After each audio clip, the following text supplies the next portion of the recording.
we're so conditioned to be producing all the time. We all have the line, like where our stress bucket is overflowing, where we're at maximum capacity, and like, why always force ourselves to get to that line? Even if you had this perfect upbringing, the reality would remain that you still live in a traumatized society and there's trauma in the collective. I believe synchronicities are happening constantly. We just aren't always paying attention to them. In this episode, I connect with Nathan, a personal development coach. He also works a lot with root cause trauma therapy and just an incredible human who has so much wisdom to share, particularly around the ancient intelligence of the nervous system that really evolves with the world around us and how it roots back to safety, how we all have experienced some kind of trauma that unless we work through, we truly cannot step into the fullest expression of joy in our life. And he also distills how to find that way back home to yourself. So tune in. I look forward to seeing you on the inside.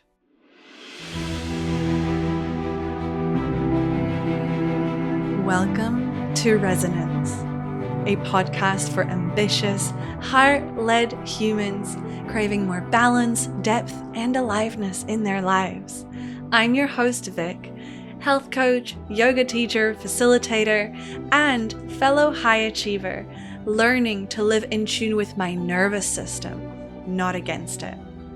And this space is here to remind you that you can have it all. The career, the success, the fulfillment, all aligned with your truth. Through honest conversations, expert insights, and practical tools, we'll explore how to work with your body, mind, emotions, and spirit, not against them. And the best part, you don't have to stay stuck in survival mode to get there. Because true well-being is not about being perfect. It's about being in resonance. Let's dive in. Alrighty, so I'm going to keep this short and sweet because you will get the backstory between Nathan and I in the episode. And honestly, he's just the most incredible person. You know, it's just one of those people where I was having like a pretty crappy, rushed morning and I was running late. And if you know me, you know how I really don't like to run late to things. It's like one of my biggest pet peeves. And sort of kind of went through the door and there's Nathan. He was just like this most incredible, smiley, kind human, and the whole trajectory of my day shifted. And this is what has brought us to this episode here today. So yeah, I'm just really excited for you to hear Nathan's story and the wisdom that he has to share, and really just to stress that it is time. Like, things are changing in the world, in the planet, in society, in the collective consciousness right now. And there is so much in this episode that is going to be of value for you to help you navigate the perhaps shaky external environment around you. Because as long as you can find your core inner stability, nothing outside of you can truly shake you to your core.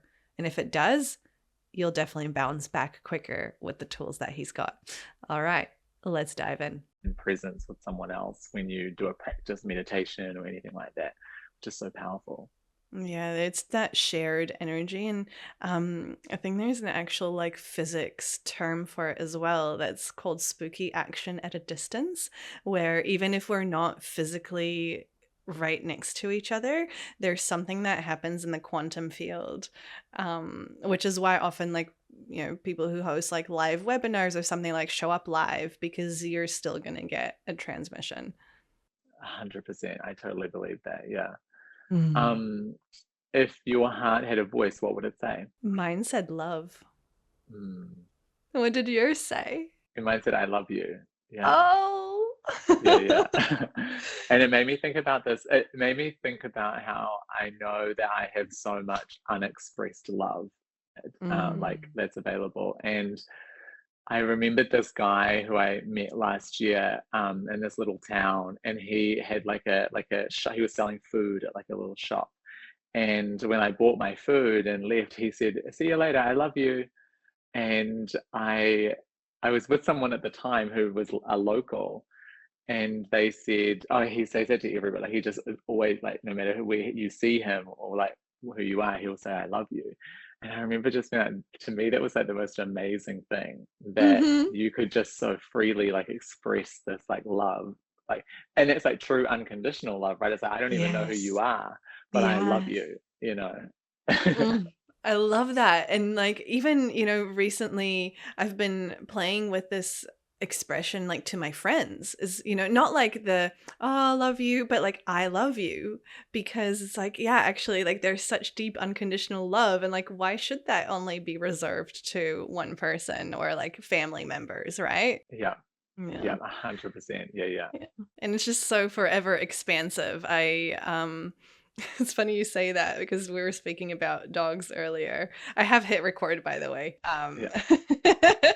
Piper, which is my partner's dog, just got a new like orthopedic bed yesterday because she's getting a little bit older, needs to be a bit more comfortable, and it's like this massive thing. And so I just kind of like, I was like, see, it's like perfect for two dogs, and there's enough space in the bed, and there's definitely more than enough space in my heart. So it's just like, it just expands. Yeah, I love that. That is so, and it is, and that's the thing you start to realize, don't you, that there's just, it's infinite, that it doesn't matter how much love you give out, like you don't run out. There's not like a supply that you, oh, I'm running out of love today, I better stop loving so much. Or, that never happens. It's infinite. Um, and I think that's also like a really powerful realization when you can kind of sink into that. Yeah, I love that. Yeah. So the better it gets is the better it gets. Yes. Yeah. So thank you so much for joining me on Resonance. It is like such a cool synchronicity how this came about, by the way. Like, okay, quick backstory because I actually think it's pretty cool. I was running late to my chiro appointment one day on my way to work. And then I walk into my chiropractic's office and like here's this incredible kind human who I don't know, it just something clicked, I think it was like literally that day we just started chatting. You were telling me about yourself and your plans and something magical happens when you meet a person that's on a similar wavelength to yourself where the conversation just flows effortlessly, and next thing you know, here you are as a guest on my podcast, which I'm so grateful for. So Nathan, why don't you tell me and our listeners a little bit about yourself, who you are, what you do, and bit of your story. Yeah, thank you so much. And just on our backstory as well, it's so amazing. It's as amazing for me to be here with you on the other end. But it's interesting because I believe synchronicities are happening constantly. We just aren't always paying attention to them. And I've been making such an effort in my life recently to be paying more attention to patterns and signs and symbols and encounters and everything resonating together, right?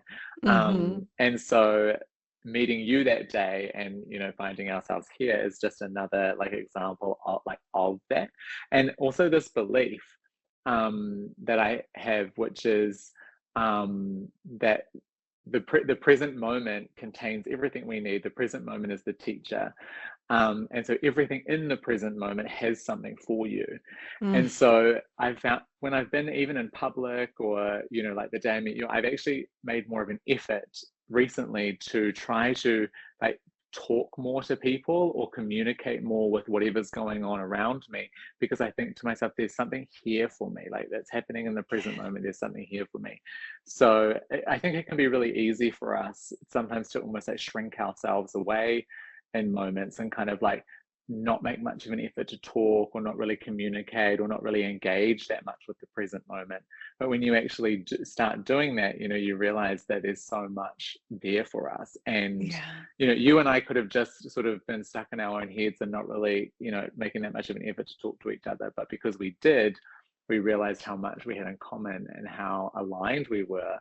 And and found out our way here. So anyway, I love that. We'll definitely come back to some of the things you mentioned as well. I'm taking notes as you speak because there's so much coming through. Love it. Amazing, amazing. Yeah. But yeah, I guess on the day that we met, we sort of just connected about the fact that we both, I think maybe it started with like yoga. Yoga is definitely something that's been a big part of my journey. And going to then study yoga and meditation kind of triggered a lot of what I'm doing now. Which is working in primarily in like trauma therapy and personal development coaching, personal and spiritual development, I would say. And yeah, and so it's really just from I have an online business where I work with people one-on-one and also in groups. Yeah, just basically bringing people back home to their bodies, helping people, guiding people as they start to resolve trauma that's in their lives. And yeah, just basically just offering myself, as a guide to be able to support people like on the journey that they're on, wherever that is. When I do personal development coaching, some of those people come to me because they've got certain career goals that they want to work on. And some people come because they have like deep sort of spiritual stuff that they need some help with. So yeah, my intention is just to be available for what people might need at any point that they're at. Yeah. Yeah, That's what anything I that's do. unfolding in the moment, Mm, right? And as you mm. say, like that role of the guide is so important. I think, if we trace it back thousands and thousands of years, this was an integral part of a community. And these days, I feel like what's been normalized is this nuclear kind of family unit where unfortunately there tends to be a lot of isolation, and there isn't as much opportunity for this space, as you say, that you create and hold for whatever needs to unfold to do so in the moment. Yeah, yeah, Mm. absolutely. Yeah. Yeah, that is so true. We're quite disconnected. Well, we're quite disconnected, aren't we? Like we're quite disconnected from, well, I guess it's like the illusion of disconnection, that we've sort of forgotten about our bodies and we've forgotten about the environment and ourselves and the Mm. people around us. And yeah. Yeah. And Um, it comes back to presence. Like what you mentioned earlier, it's the only way that disconnection can occur is if we're not present, if we're stuck in the past or projecting into the future. And like you mentioned it just then with our backstory, as soon as you tap into the present, as soon as you're like, okay, this person in front of me right here, right now has something, there's something here. Let me tap into that. The connection just happens automatically. Like you don't even have to try. yeah. Yeah, yeah, exactly. Being present is really easy when you actually when you actually focus yourself on it. Yeah, that's the work for you. Yeah, exactly. And I do want to say it's also probably like a trained muscle, right? Like especially if someone doesn't practice it at all or regularly, it takes time for it to be easy. It's simple, I would say, but definitely not always easy. It's a simple concept. You're so right. You're 100% right. It's a simple concept, and there's so much simplicity in it. But yeah, it's there's some work to be done, I think, to take ourselves out of where we might have found ourselves in our modern environments and with our busy minds.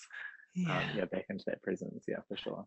Yeah, exactly. And it's that monkey brain tends to overcomplicate things. So it doesn't like things that are simple. It dismisses them as not true or kind of tries to add on to it. And yeah, it's just really, really magical how all of that unfolded. And you mentioned earlier that you've also been paying attention more to signs and symbols and things that are just showing up as you really foster and cultivate your presence in your day-to-day life. I'd be really curious, like what signs and symbols and things are kind of popping up in your field right now. Just like what's up? Yeah, yeah, no. Well, like I said, I think it's just this idea that everything is like a synchronicity, like everything is part of this, like this web of life or this like grander intelligence that is, operating this situation that Mm-hmm. we're all in. And so it's just like noticing like how is life speaking to you, it's that we're in this idea that we're in relationship with life, that life is not happening to us, life is happening for us, it's happening through us, that we're part of it, we're not just aimlessly floating down the river, like we are the river. We're part of the river. So um this idea that there's like a communication, and that we are so reliant, and as humans and in our modern world, we're so reliant on verbal communication. We want words, and we want speaking, we want answers to come through like this way, but we have the ability to communicate in so many different ways. And so I believe that life is often communicating with us through things like signs or symbols. So for example, a number that holds a lot of significance to me is like repeating twos. So like 22 or like 222. It's just a significant number to me. And so whenever I see like repeating twos, I know that there's, sometimes I take it to mean that like I'm on the right path, or I'm going the right way, or but usually it's just kind of, sometimes I might be thinking about something in particular, and then I'll see the number, and that's like a validation. I take that as a validation. You know, so yeah, it's another thing is like butterflies. Like I'll see butterflies, either like a picture of a butterfly or a real butterfly, or someone will say something about a butterfly. And again, these are just things that are significant to me. We all will have something different. And I believe too that life will communicate to you in a language that you understand. Life is not going to speak to me in Chinese because I don't understand Chinese. So, but it's going to speak to me in a way that I'm going to like understand it. And the more we pay attention to it, the more we start to, we're hearing it, we're like, oh, like I understand that, or I see what you're saying, or I see, see how you're kind of guiding me along the path. So, the actual signs are things like the numbers or the butterflies for me personally. I guess some of the meaning behind that for me recently has been similar to what you spoke about when we first got on this call today, about alignment with like the purpose, or like the reason for being, and starting to not urgency. I don't know that necessarily there's an urgency, but like it's time, like we need to start doing the work. We really need to start. Things are accelerating, things are intensifying. I think there's a bit of a call to action. I love that. So I think that's been maybe some of the messaging behind some of the symbols as well. Yes, thank you for sharing that. And I was quite similarly to you, I'm also, developing my intuition and becoming more and more aware of the signs and symbols around me. And that's why I often find it so curious to hear like, well, what signs and symbols are showing up for you. And would you mind sharing what the number 222 or what the number 2 means in numerology, if that's something that you kind of resonate with? Yeah, so well, one of the meanings that resonates the most with me personally is the relationship thing. So again, it's this idea that we go from one, which is singular, and the next number is 2, which is then obviously now there's 2 things. And in order to have a relationship, then the single has to split into 2, so that there can be something to have a relationship with. Which I guess when you take that deeper into sort of more like spiritual, esoteric, or beliefs, is the idea of like our human experience, this idea of the universe knowing itself. But in order to do so, you have to have, we've come from a oneness, but we had to split into 2 so that you could get to you could know self. But to me, it's more about the relationship. So it's the relationship with self, the relationship with life, relationship with other people, even the relationship to things like, if I relate it to the type of work that I do, like the relationship we have with our trauma, the relationship we have with our pain. Again, we are in relationship with our pain. We're in relationship to our past. We have a relationship to our identity, how we see ourselves, what we think about ourselves. And so I think it's like a really important question that I often pose to people I work with is the idea, like, what is your relationship with yourself? What do you believe about yourself? How do you talk to yourself? How do you treat yourself? because that relation, that that sort of primary relationship, will start to inform all of the other relationships that you form throughout your life. So the number two to me is very much this idea of of a relationship, not necessarily just a Mm. romantic relationship, but a relationship with like life, Mm-hmm. um, and everything around you. Yeah. Thank you for sharing that. And I really find this, I'd never heard anyone talk to our relationship with life in the way that you've just shared it today. And I find that I don't know what it is, but it just lands so strongly. Like, even in the personal development industry, you hear people often talk about like your relationship with stress or your relationship with your body or food or money, but like no one actually really zooms out and goes like, there's actually a much more grand relationship that you have with life. And the metaphor you used of the river, I find is really powerful. And to that point as well, I love the idea of the number two signifying this for you both in a romantic and this grandiose sense, because it does, like, numbers hold power. It's sort of, people refer to them as angel numbers sometimes, but also our intention holds power as well. So you spoke earlier about the fact how life will communicate to you in the way that you will best understand. And a funny little anecdote I have from one of my financial mentors, actually, she used to be a feng shui consultant, and once was consulting someone who wanted to attract a partner into her life. And so in feng shui, the idea is, if that's your intention, then like have pairs of things, like two pillows, two nightstands, etc., so that you're kind of putting in the invitation that you're inviting the energy of another person into your life. And because this person had like just one of it all, and the person misunderstood the briefing. So what she did, don't get me wrong, she found the partner, it was all great, but what she'd done, she's like, what did you do? It's like, well, I put pears everywhere, but she like understood it as the The fruit. fruit. So she had like pictures of pears and like little like icons of pears and pear pillows, and I was just like, oh my gosh, that is so good, I because it mean, just it's shows one it way. It's worked. one way to do it. Yeah. Oh, and it just came to me That's when the you were sharing the twos.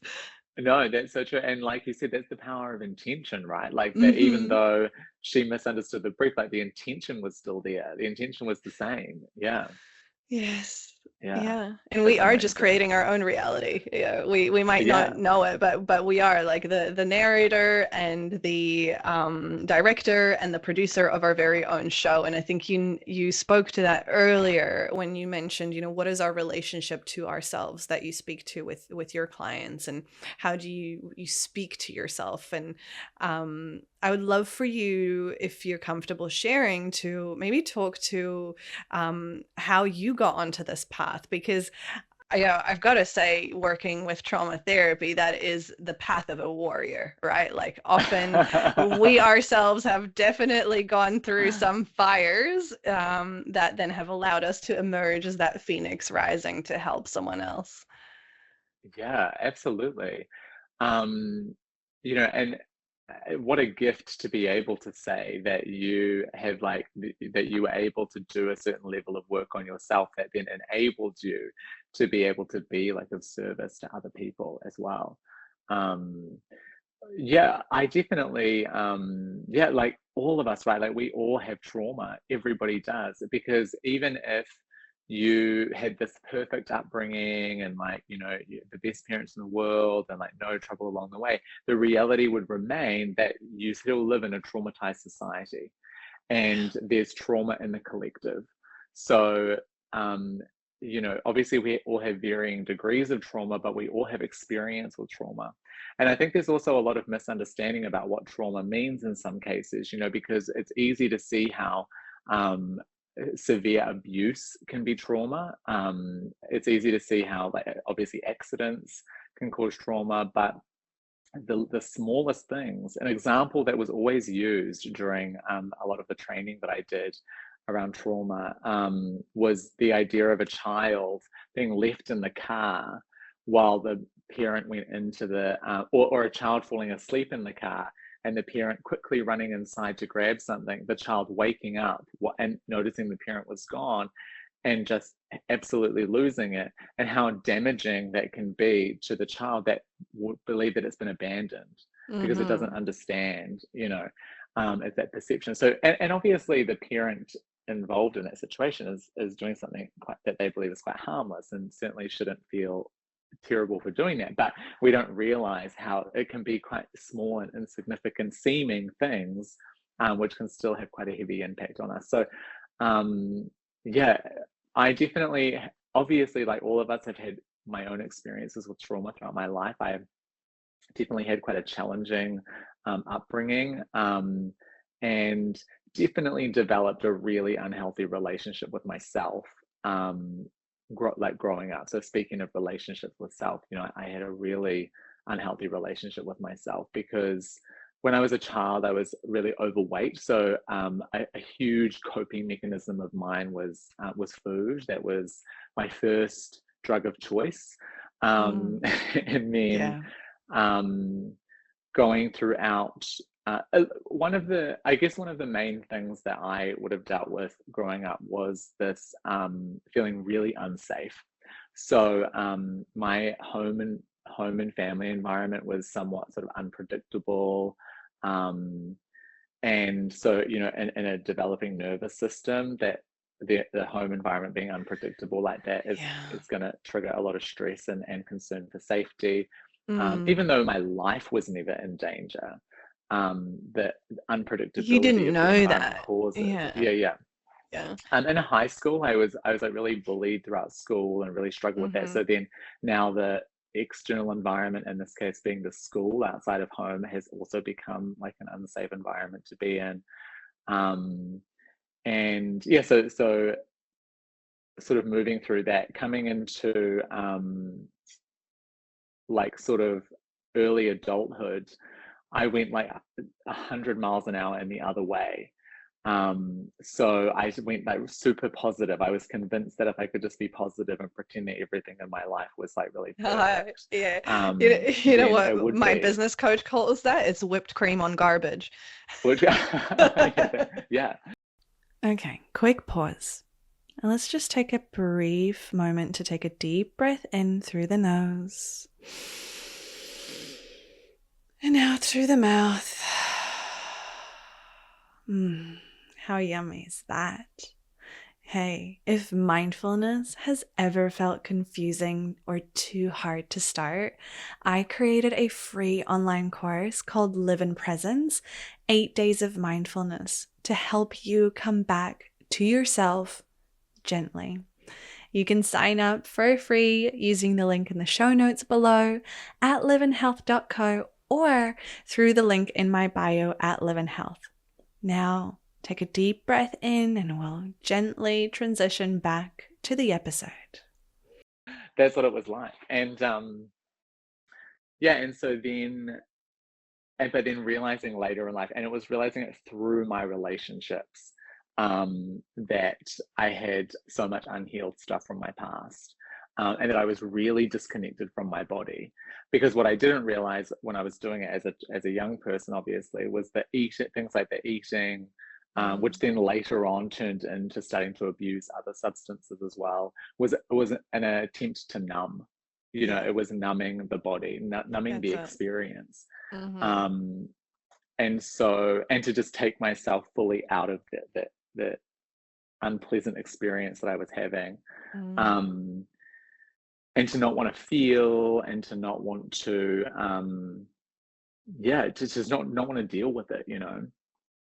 I also have a long line of like addiction throughout my like dad's side of the family. Yeah. And so I think that the path was carved really easily for me to walk down that. Yeah, but again, sort of that realization, eventually, that like I've got all this unresolved trauma that's not only that I need to resolve in my mind, like resolve within like the stories that I have about my life and about myself, but that is also in my body. And yeah, and so I sort of began the path to try to unravel that and understand that a little bit. And it was through my relationships that I discovered that, because I was causing so many problems in my romantic relationship at the time. Mm. Um, and yeah, and then the realization being, oh, I'm doing this because it's like the trauma, it's the pain, Mm-hmm. it's the pain that's causing this. Yeah, and so it just led me down a path, and it initially led me down the path of more conventional things, like uh yeah, like like just conventional talk therapy, early, like sort of in my 20s, using like prescription, like antidepressant medication. So, more of what you conventionally believe, that we Yeah. conventionally believe is the answer.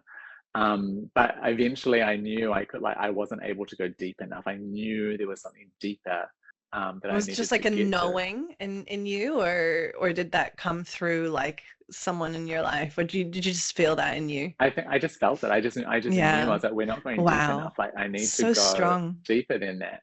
And so I then I started to, yeah, experiment with, or just start to look, right. You just start Mm-hmm. trying different things, talking to different people, and yeah, and it eventually, I just met and worked with some incredible healers and therapists and practitioners, and yeah, was just able to really start to resolve, like first within my mind, but Mm. then yeah, more deeply within like my body, and more able to gain perspective of a bigger picture, a deeper understanding.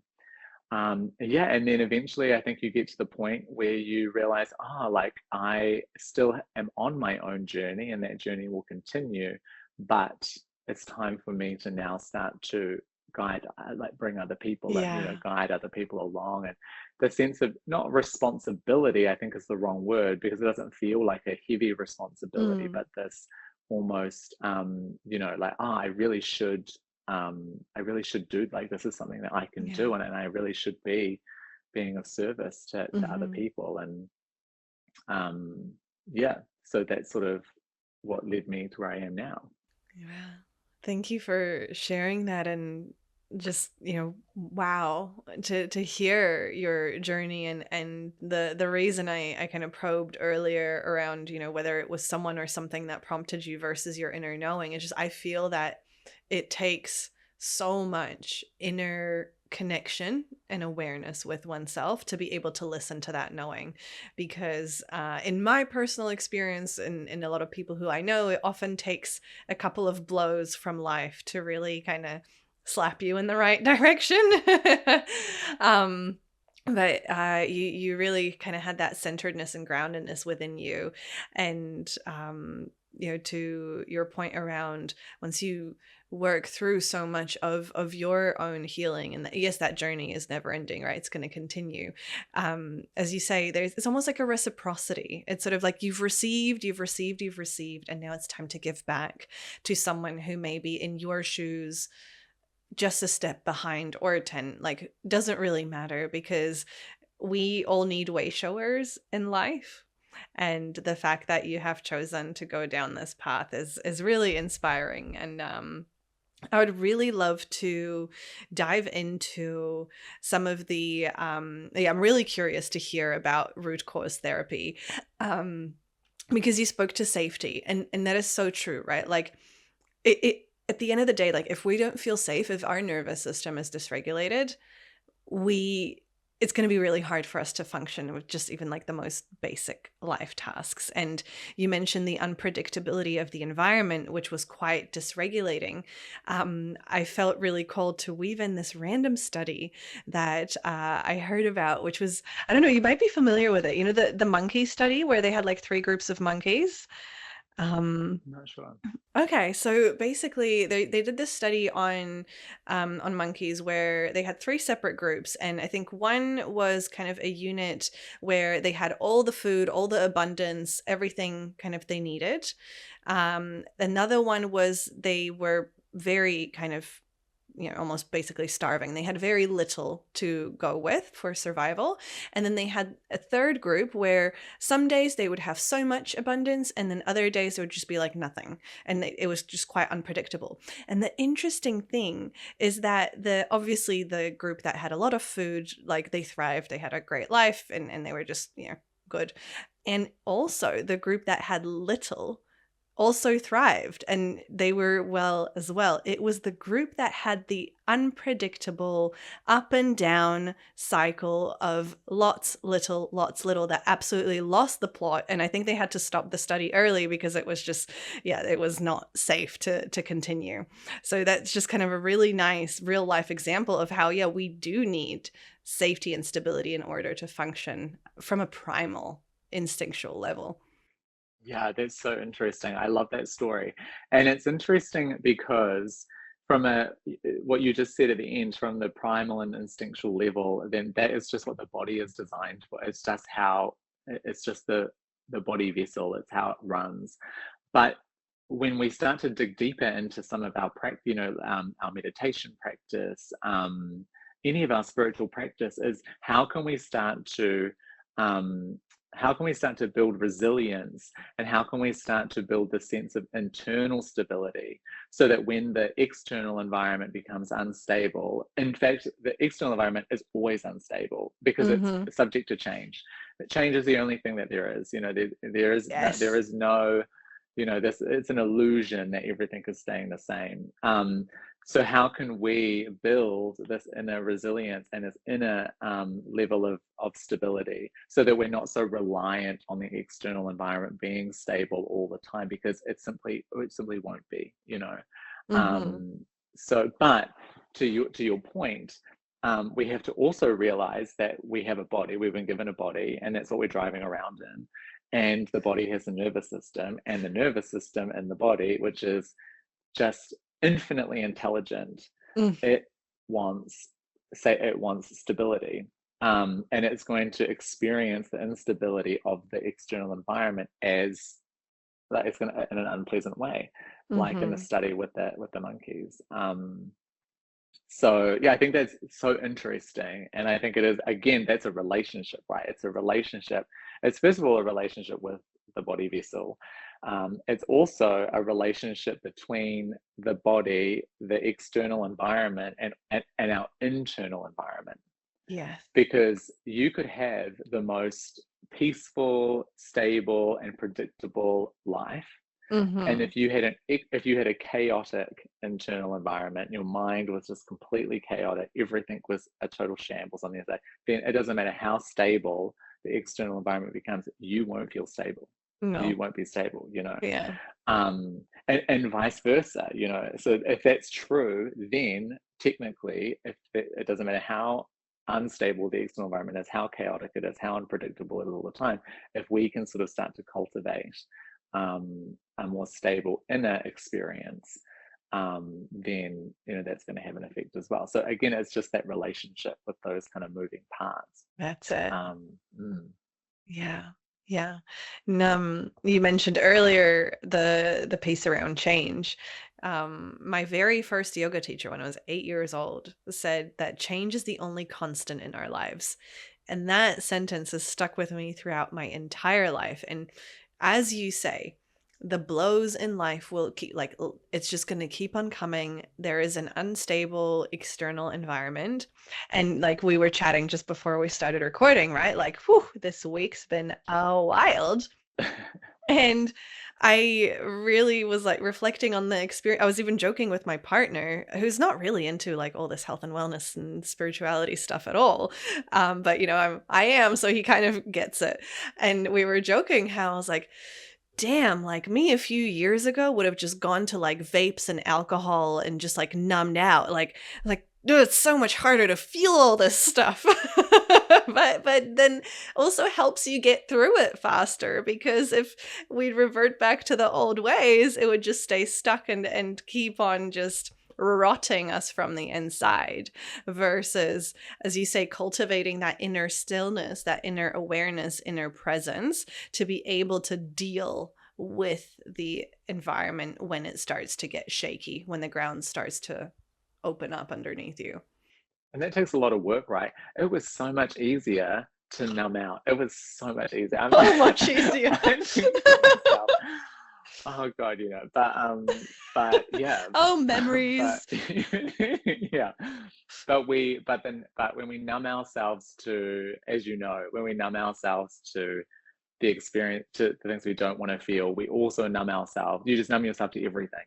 The That's numbing is it. a blanket effect, it's so Yes. we might Yes. not be feeling the things that are making us feel uncomfortable, but we're also numbing the things that bring us joy and love, and the things that we want to have more of in our lives.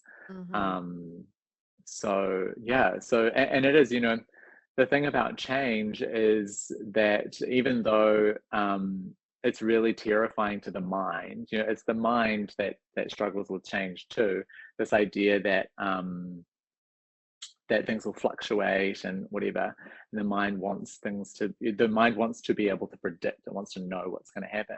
So this idea that things change all the time sounds really terrifying, but it's also incredibly liberating to know that things are going to change, because it reminds us when we're going through a really challenging time, hey, this is going to change. Yeah. This isn't going to be forever, because nothing is forever. When I wake Mm-hmm. up in the morning and I might feel uncomfortable or a way that is not super desirable, the good news is it'll change, because everything Mm-hmm. does, and nothing is permanent. So the idea that things will change is really liberating. And I think if we then go sort of almost deeper still into the nervous system stuff, um, what the body does know is, the body knows change on the level that the body is a part of the earth, right? The body is of the earth. The body knows how to be connected to the natural cycles of the earth. It understands, Yes. it's communicating with the earth, it's communicating with the environment. And so the body does know change, because it knows cycles, it knows, movement. And Mm-hmm. again, this idea that the planet is alive and it's going through cycles and changing all the time. The body understands that. Um, but I think that we, again, in our modern world, which has disconnected us from the earth, and our connection to the In our earth, well, bodies. and our bodies, yeah.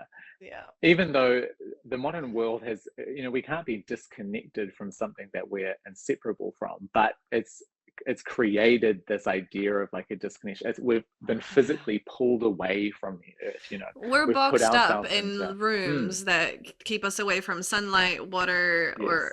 earth, the elements.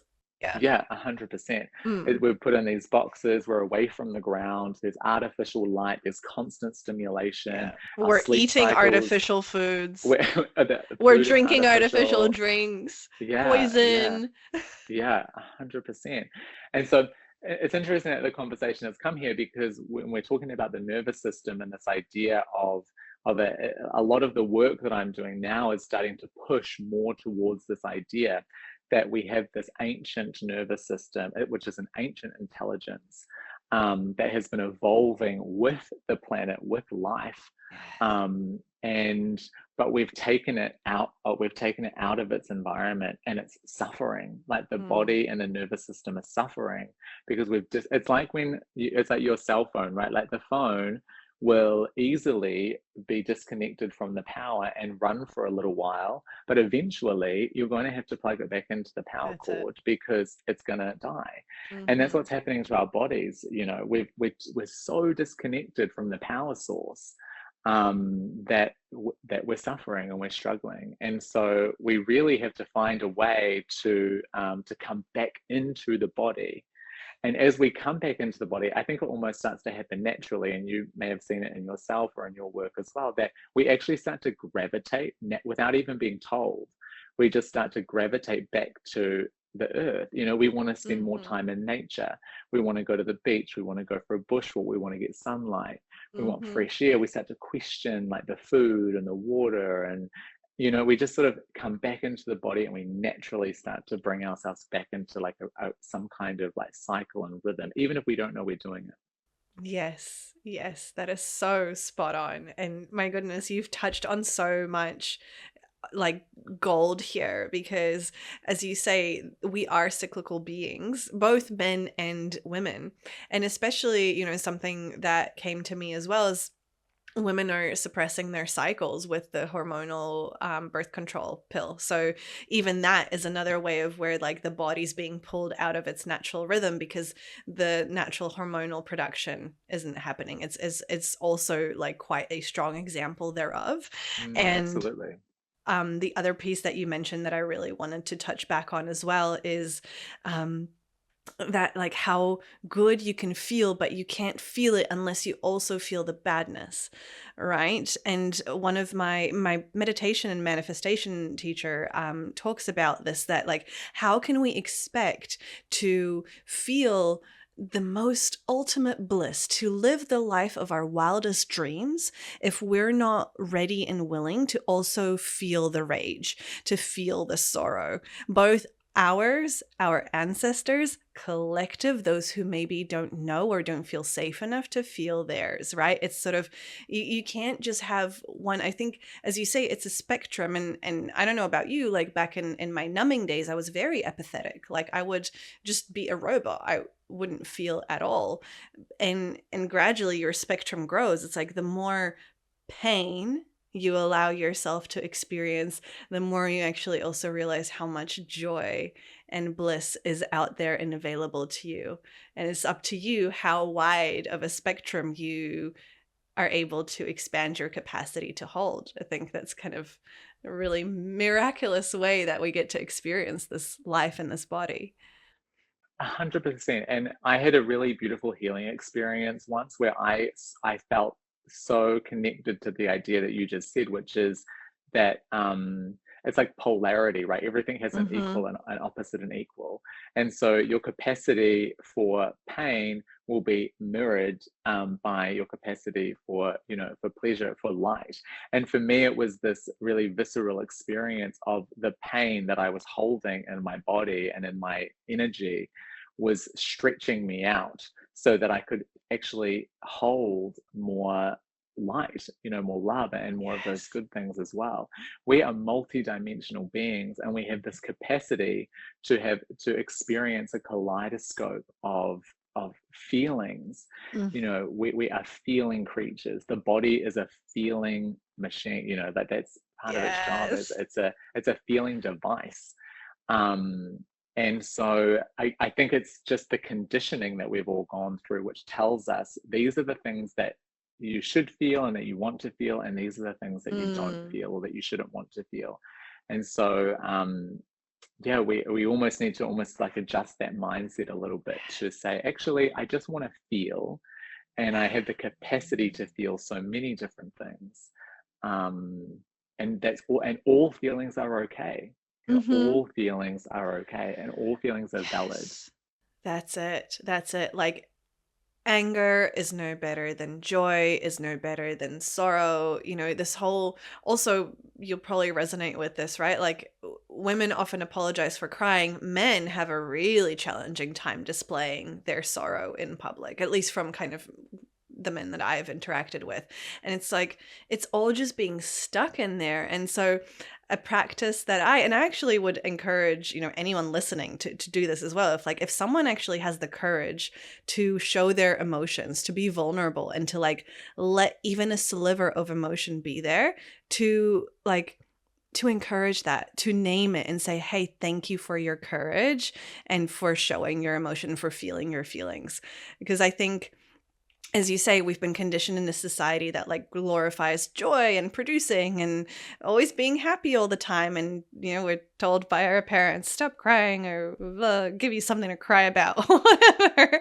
And yet, if we start to rewire that patterning, that neurological, that nervous system imprint, we can start to make it feel okay and safe to finally show our feelings again, and thereby make more joy accessible to more humans as well. That's so true. That's so true. I Mm. love that. Mm. And as soon as you spoke to this earlier, immediately was like, I want to know what you're doing. So you used this analogy earlier of our phone and how, your phone can run on its battery for a little bit and then you got to plug it back in. And I would love to hear how you plug back in. If we take that analogy, like, Yeah. what do you do? No, I love it. Thank you. Yeah. Look, for me, it definitely is about yeah, just being out there, and and literally just having physical contact with like the environment, you know. Hmm. Um, I also am like, so we spoke about astrology when we first called today, and I have a lot of air in my chart, and Oh so my I'm God. like I'm naturally quite ungrounded. I have to sort of, I feel like I have to work quite hard to be a little bit more grounded. But Mm, so for me, it is really just about going to the ground. So I love just putting my feet in the grass or the sand at the beach. I actually love walking around barefoot in general. And I really believe, and this is where I start to get like a little bit, the hippie side of me comes out, but I really believe that like I said earlier, that your body knows how to communicate like with the environment. And hmm. one of the ways that it can do that is by making physical contact with the environment, you know. So walking around in barefoot, as our ancestors would have done, is actually a way that the body can be in communication like with the world around it. The body can be in communication with the world around it in many ways, obviously, but that's one of them. And so often if I go to the beach or if I walk around barefoot somewhere, I'll make a real note to breathe and meditate, because I think what Hmm. a great opportunity to be plugged in and to be Yes. seeing what comes through and to, you know, sort of be receiving as well. Mm. So that's a really big one for me. Anything related to breath is really grounding to me because it pulls me back out of my mind. Yeah. Um, so any number of different breathing techniques, even if it's literally just stopping to ask myself, how am I breathing? Like, what is Hmm. going on with my breath right now? And starting to make the breath a little bit more conscious. Yeah, being in the sunlight, I find really, yeah, it puts me back in my body. And Hmm. it's also really grounding. And this is something that I encourage all of my clients to do when we're doing any kind of body work and starting to bring awareness to that connection with the body, is actually just to stop and ask, how does my body feel right now? That's it. You know, and that can be so grounding just to actually say, what is actually going on in my body right now? You know, how Mm. does it feel? Are there any like little aches and pains or any bits of discomfort? What does it my body need from me? Um, and so I find that quite grounding and sort of helps to recharge, um, yeah, as well. Yeah. Um, and you know, rest. I just love to rest. I honestly, and you I know, love we just are so, that. just so, we're so conditioned to be producing all the time and working all the time and Tell me about constantly. it. Yeah, and you see it so often when you look at sort of trauma responses, right? This idea that you have to constantly be doing. There are Hmm. many people, it's really, really common to actually not be able to even sit down to rest because there feels like Yeah. there's this urgency that Hmm. something needs to get done, something requires Yeah. my attention, something needs That it. runs in So my this, ancestry, my friend. yeah, it's such a huge one, right? And so that can be, it's part of our social conditioning, obviously, but it can also be a trauma response Hmm. that that you don't feel safe. So you have to be alert all the time and hyper vigilant and be doing something. Um, so again, we like doing a lot of this inner work, I think, is about being able to rest without feeling guilty, being able to feel safe to rest, that it's okay to rest. And again, to realize this relationship with the body can't just keep going forever. It is incredibly resilient, and you will be able to push your body really, really, really far. But eventually, your body is going to stop. It's going to say no. Hmm. And I think it's really important that we don't push ourselves that far and that we let it rest and we let it sleep, and we let it lay around. You know, when you go to when you travel and you go to countries, especially where there might be a lot of indigenous people or people who are Mm. living quite simply, they chill out. They're Yeah. hanging out.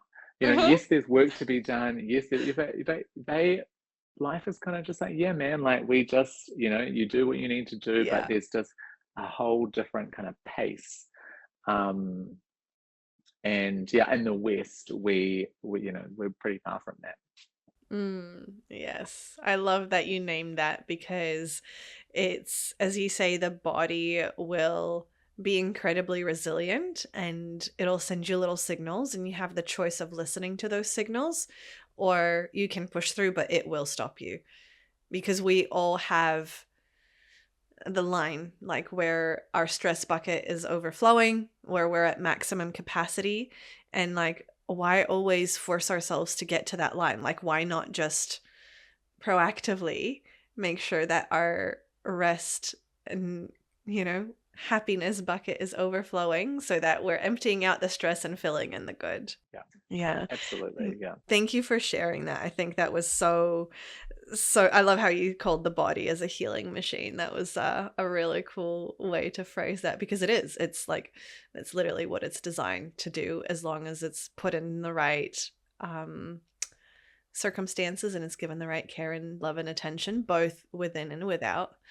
And just sometimes, as you say, you don't need any fancy equipment or techniques. Just ask yourself, how is my body feeling? How is my mind? What are my emotions like? What's my energy like? And without judgment, without expectations, without trying to change anything, just letting that be. It's so synchronistic that you mentioned that earlier, because I was teaching a yoga class this morning, and that's literally how I started and finished the practice. Yeah, that's amazing. That's amazing. We have a lot of synchronicities, We because do. you actually shared something on Instagram about value, a quote that you had about values. And I've just finished doing this work, or like putting together like a workbook around the idea of like how to identify your values and what it means to have values which you use as a compass to take authentic action. Oh my And so gosh. when I saw when I saw your car, I was like, oh god, we're so aligned. We have so much like similar That's stuff so going on right now. magical. And you I love mentioned it. earlier that you have a lot of air in your chart. I was actually really curious, like super random, but whether you know your dosha from Ayurveda? I haven't done it in a long time. I actually did a course in Ayurveda many Did years ago, you? and I need to, yeah, and Cool. I need to sort of update myself. But I was very like at that time very like Yeah. Vata Pitta. Because I've always had a lot of fire, so I was always quite strong Pitta, Mm. but that's really softened a lot throughout, like, I guess the last sort of 10 years of my life. So I would imagine, just off the top of my head, that I'd be a lot more Vata now. Yeah. How about you? Which is interesting, because like I haven't had it, the best way to get it done is with an Ayurvedic practitioner, which I hadn't done. But just from like the readings and the knowledge that I have, I'm 99.9% I'm through and through a Vata, which is kind of just Mm. this other thing that came when you're like a lot of air. I was like, oh yeah, tell me about it. Air and space, baby, air and space. Yeah. So on days Yeah. like these, where I don't know what it's like for you, but it's like windy as Wind. outside, I'm Yeah. just like, oh my God, stop.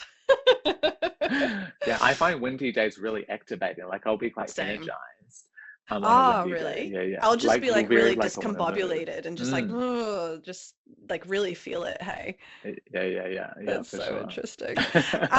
Well, I have one kind of final signature question for you that I actually ask every guest on the podcast. And it would be, if there was one thing from our conversation today that would resonate with the listeners long after the episode ends, what would that be? I think for me, it has to be like what we've spoken about in terms of our connection to life and to the world, to the earth, to nature. Is just such a reminder for all of us that that we are not just connected to these things; we are one with them. You know, we Mm, are part of life, and that now more than ever, as you know, you turn on the news and things seem not great, and people are also, and what's happening externally being reflected internally. You know, there's a lot of inner turmoil that people are experiencing. So for all of us to remember that, you know, we are here as one with everything else, and we have so much to gain and so much healing is available to us if we can bring ourselves back into the body, bring ourselves back into sync, ground, and really just come back into being. Um, I think it's just so powerful to do that. To Mm. play, you charge your phone every night, or charge your Yes. phone whenever you charge your phone, but you do it every day. Yeah. And so, we need to treat ourselves like we treat our phones and just like plug back in. Yeah. Yeah, Really, really wise words. And just starting there will already unlock quantum leaps for anyone. absolutely. Yeah, Yeah. yeah. And how can people work with you if people want to learn more about you, they want to find you? Tell us. Yeah, thank you. Well, I have a website which is awakenwithnathan.com. That's also my Instagram username. And yeah, I offer some different trauma therapy services, any kind of personal development coaching. I do a lot of meditation. I have an upcoming meditation workshop for anyone who's listening and you're in Auckland. Then you can come to my meditation workshop, which is at the end of September. And yeah, just you can literally just message me anytime. I'm a big fan of just, you know, person to person. If you have questions, if you just want to know anything, or you just want to chat, yeah, you can message me on Instagram or send me a message via my website. Amazing. Yeah. And anytime I speak to you, I just like get an instant frequency upgrade. So I highly recommend anyone listening be like, just jump on Instagram, send him a DM. He's like sunshine in a human form. Thank you so much. Right back at you, right back at you. Oh, thank you. Thank you so, so much for coming on. My goodness, there's like so much just juice and wisdom in the conversation that unfolded today. I'm incredibly grateful for you sharing your story and your wisdom and your reflections. And yeah, just I know our paths will cross many times as they do. But in the meantime, just hope you have an incredible workshop in a couple of weeks and look forward to seeing what's next for us. Thank you so much, Vic. I'm so grateful to be here with you, not just on this podcast, but in life. Mm, And thank you for this beautiful work that you're doing and offering to the world. Sending you thank so you. much love. This episode was so juicy. I hope you enjoyed it as much as I did. And some of my key insights and reflections are this analogy that, we're not just floating along on this river of life. We are the river. We are part of this river. Every single one of us plays a really important role. And at the end of the day, the core essence of any work that we do in our own healing journey, it all comes back down to safety. Because if we don't feel safe, then there is no way that we will ever actualize our full potential that we came onto this planet. So, I have personally, and we didn't get a chance to dive into that in the episode, but I thought it was really important to name it now, is I have worked with people and also spoken to people who are this lucky few who have had a really great childhood and don't fall into what normal society would call into like the trauma brackets in their life, right? They're like, oh, I don't know, I think I'm fine, like nothing happened, I'm good, like da da da da da. But, and what I always say, whether it's those clients or my friends or whatever context, at the end of the day, it's not about what actually happened, because we all have our own reality and perception of our own lived experience. So even though in the grand scheme of things, like if you didn't, if you have a low ACE score, which is a way to adverse childhood experiences, it's basically a great way to determine the severity of clinical trauma that someone has experienced in their childhood.